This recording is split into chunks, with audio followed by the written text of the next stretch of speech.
So first இது cancel பண்ணி பார்க்கலாம். சிட்டின்னு சொன்ன உடனே உங்கள் மைண்டுக்குள்ளே என்ன இமேஜினேஷன் வருது?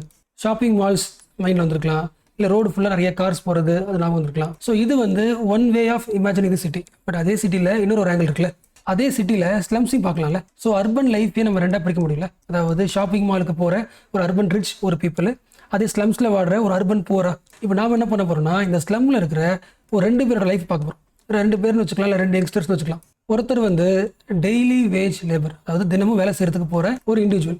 அடுத்து இவர் யாருன்னா இன்னும் வேலை கிடைக்காம இருக்கிற ஒரு இண்டிவிஜுவல். ஸோ இவர் வந்து அன்எம்ப்ளாய்டா, இவர் வந்து எம்ப்ளாய்டா. பட் ஆக்சுவலாக அந்த 2 பேரோட லைஃப்லையும் ஒரு இன்டர் கனெக்ஷன் இருக்குல்ல. அதாவது இவருக்கு வேலை கிடைக்கல, இந்த பையனுக்கு வேலை கிடைக்கல, வேலை கிடைக்காதனால அவங்க ஃபேமிலியில் இருக்க ஒரு ஸ்ட்ரெஸ் இருக்குமா, இது ஒரு சுச்சுவேஷனா. அடுத்து இங்கே பாருங்களேன், இவருக்கு வந்து வேலை கிடைச்சிருக்கு, பட் இவர் வாங்குற சம்பளம் இருக்குல்ல, அது வந்து அவங்களுடைய ஃபேமிலி எக்ஸ்பெண்டிச்சருக்கு பத்தாது. அதாவது இன்கம்ல ஒரு இன்செக்யூரிட்டி இருக்கு. அதாவது இவருக்கு இன்கம் மாசம் மாசம் கிடைக்குது, டெய்லி கிடைக்குது, பட் அதில் வந்து அதிகமாக கிடைக்காது, இன்செக்யூரிட்டி. ஸோ இதுதான் ஸ்லம்மோட சுச்சுவேஷனா. ஆக்சுவலாக அந்த 2 பேரும் எங்கிருந்து வந்திருப்பாங்க?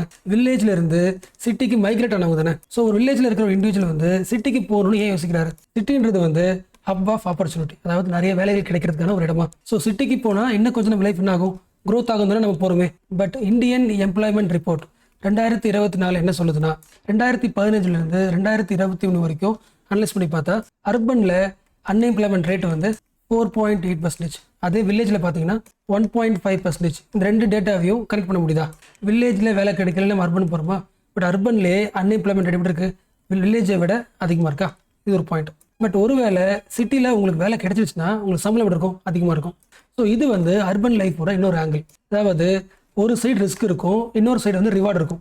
விச் மீன்ஸ் நீ சிட்டிக்கு வந்தால் மேபி நீ அன்எம்ப்ளாய்டாக இருக்கலாம், பட் ஒருவேளை வேலை கிடைச்சிச்சுன்னா சம்பளம் எப்படி இருக்கும்? அதிகமாக இருக்கும். ரிஸ்க்கும் இருக்கும், ரிவார்டும் இருக்கும். இது வந்து அர்பன் மிடில் கிளாஸோட லைஃப். ஓகேவா? அதே ஸ்லம்குள்ள போயிட்டீங்கன்னா வேலை கிடைக்காதவங்களையும் பார்க்கலாம், ஒருவேளை வேலை கிடைச்சிச்சுன்னா அந்த சம்பளமும் எப்படி இருக்கும்? கம்மியாக இருக்கும். அண்ட் இந்த பிக்சர் கூட இன்னொரு ஒரு டேட்டாவை கம்பேர் பண்ணலாம். இந்தியன் எம்ப்ளாய்மெண்ட் ரேட் 2024 படி இந்தியாவுடைய ரியல் க்ரோத், அதாவது 2015 2023 வரைக்கும் வருஷம் இந்தியாவோட க்ரோத் வந்து ஒரு 5% அதிகமாகிட்டே இருக்கு. 5.4% க்ரோத். ஸோ லாஸ்ட் ஒரு 10 இயர்ஸாக இந்தியாவோட க்ரோத் என்னட்டே இருக்கு? அதிகமாகிட்டே இருக்கா? அண்ட் இந்த க்ரோத் வந்து ஸ்லம்ல இருக்கிறவங்களோட சம்பளத்தை அதிகமாக்கல, அண்ட் அன்எம்ப்ளாய்டாக இருக்கிறவங்களுக்கு வேலை தரல.